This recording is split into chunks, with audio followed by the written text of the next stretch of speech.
I did not grow up for most of my life with a father in my life. Now, of course, I didn't know this until my nursery school classmates did me a favor in informing me that I didn't have a dad. And that was heartbreaking, to say the least. I don't remember it exactly how it went because I think I probably erased that part of my memory, but I remember going to my mother crying, I think, saying and complaining that the kids are saying that I do not have a father. And of course, I did not observe this for myself. It took children telling me this. But my mom told me something that assured me that Njoroge, you have a father. You have a father, and when you're older, I'm going to show you who he is. And so that, even though that healed me to an extent, there was still a pain that was starting to fester. And that pain, as I continued growing older and started observing that, by the way, yeah, other guys seem like they have their daddies, and their daddies are around them. And so my neighbors had their fathers around them, and it became like really clear that there's something different about our setup because it was just me and mom. And the more I came to understand the circumstances around who my father was and the circumstances to which he was no longer around, that created a wound in me that continued festering the more I got to know about it. And that wound grew into resentment and anger and bitterness. For most of my young childhood, I would bottle that up and store it away, not think about it. Because every time I would think about it, the thoughts would go something like this. When I grow big, when I become big, I'm going to be really exercising. I'm going to become this muscular guy so that when I ever meet that man, I'm going to beat him up. And the reason I want to beat him up is that I want to cause him as much pain as I was feeling. And so I would bottle up that pain and forget it, put it in a box and just forget it. But every time I would be reminded of the fact that I do not have a father, that pain would come back and would be more intense than the last time I put it. It's almost like planting a seed that grew into something worse and worse. Now, it only took the hand of God that when I was in Form 1, there was a weekend challenge. A weekend challenge in high schools would basically be where there are preachers who come throughout the whole weekend. They are giving sermons and they go door to door, person to person preaching. By that time, I was already serving in the Christian Union, and I was this person who is this good Christian. But there was something I was still battling in me, unforgiveness and resentment against my biological father. And so I believe it was an afternoon, a gentleman stood up and told his story of unforgiveness and the pain that he had been caused and his journey towards forgiving.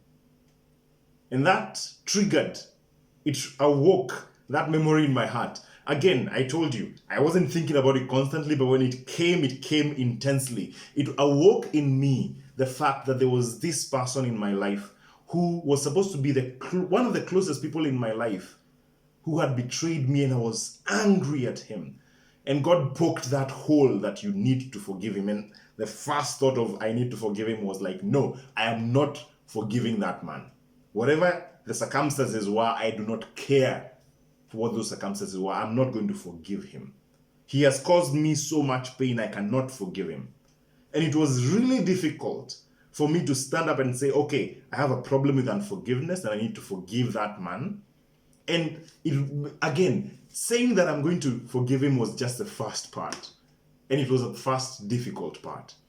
But I struggled and asked someone to pray with me during that weekend challenge, asking them to please help me, pray that I may overcome this unforgiveness. Now, fast forward from 2004 to 2016, my journey of forgiveness took that long. It took from 2004 to 2016 for me to work up the nerve to call up this man. I had his contacts. My mom did not hide who this person was in my life. He allowed me to know who he was, where he was, the circumstances behind why he left, and the betrayal that occurred during that time.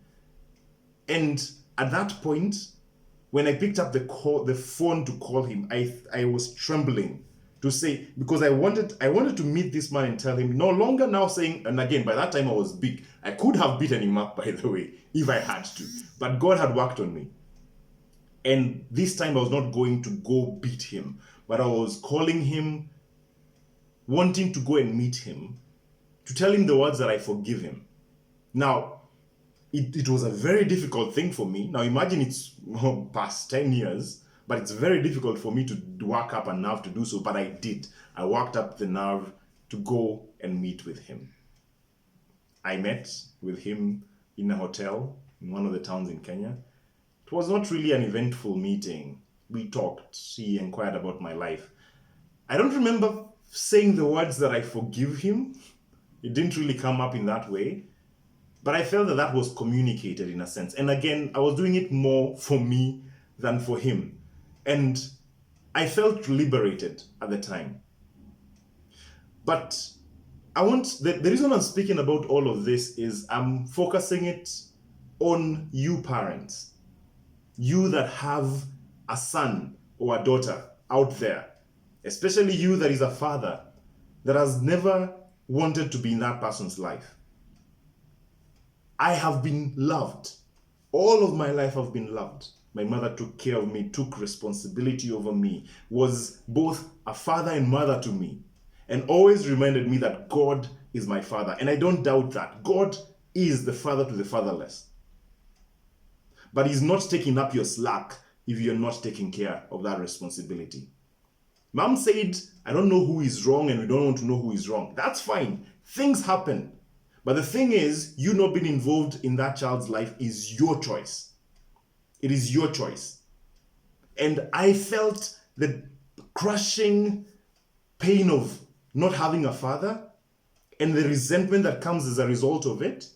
And I promise you, you will regret it if you continue in that path. Now, I'm not here to blame you, but I'm here to tell you, be involved in that child's life. If this could go out to my father at that time, because again, by the time I was reaching out to him, I was a fully grown man. What could he do for me as a father? Not very much. But if you would be involved, if I would speak to him those many years ago, it would be, please be involved. Now, the beautiful thing is, God is faithful. When I was 17, I was introduced by God and through God's working to the man whose name I would bear. My name is Antony Mutharia, and Mr. Joseph Mutharia was the replacement dad that God gave to me that wiped out all of that pain. Now again, yes, I was still holding that resentment and working through my forgiveness with my biological father, but Mr. Mutharia came and became what I had always wanted, and I didn't even know that I needed that. He taught me what it is to be a man. He taught me what it is to be responsible. Now again, my mother had always taught me some of those things, but there are certain things that only a father could teach a son. Something as simple as ironing a shirt. I remember I was preparing to go back to school and I was ironing my shirts. And again, my mother had taught me how to iron clothes. But my dad watched me iron and he said, okay, son, let me teach you how to iron a shirt. And I still remember the steps he taught me up to this day. And during that time and in the time that he taught me, I grew. Again, he taught me the things that I lacked. Now, I'm not saying these things out of any resentment. And again, I hold no resentment against the people who I speak of. But I would say, please be involved. Consider this child because you do not know what kind of pain they are going through. Now, I would categorize the things that are lacking in a child's life in two areas. The first would be lost potential. The second would be a sense of emptiness and betrayal. When I was a child, I was very curious. There are many things that I would have loved, that I was a very curious mind. And a man in that world could have directed that curiosity to something, and growing my potential would be something else. I don't know who I would be, probably. God still took care of me, but there are things that were lacking because I didn't have that around me. But on the other hand, again, I've said a lost potential that could have been there, and on the other side, a sense of betrayal that leads to resentment. Take care of it. Take care of your responsibility in the way that you can. Circumstances are different, but don't ignore it, because you're creating a worse problem by ignoring it than by taking care of it. I hope you've enjoyed watching this video. If you haven't, that's still okay, but I hope that you have been challenged. That this problem is not a problem that you just wipe under a dustbin, wipe under a carpet and forget it. It still comes back and may haunt you later. So please take care of that responsibility and you'll be blessed. Thank you.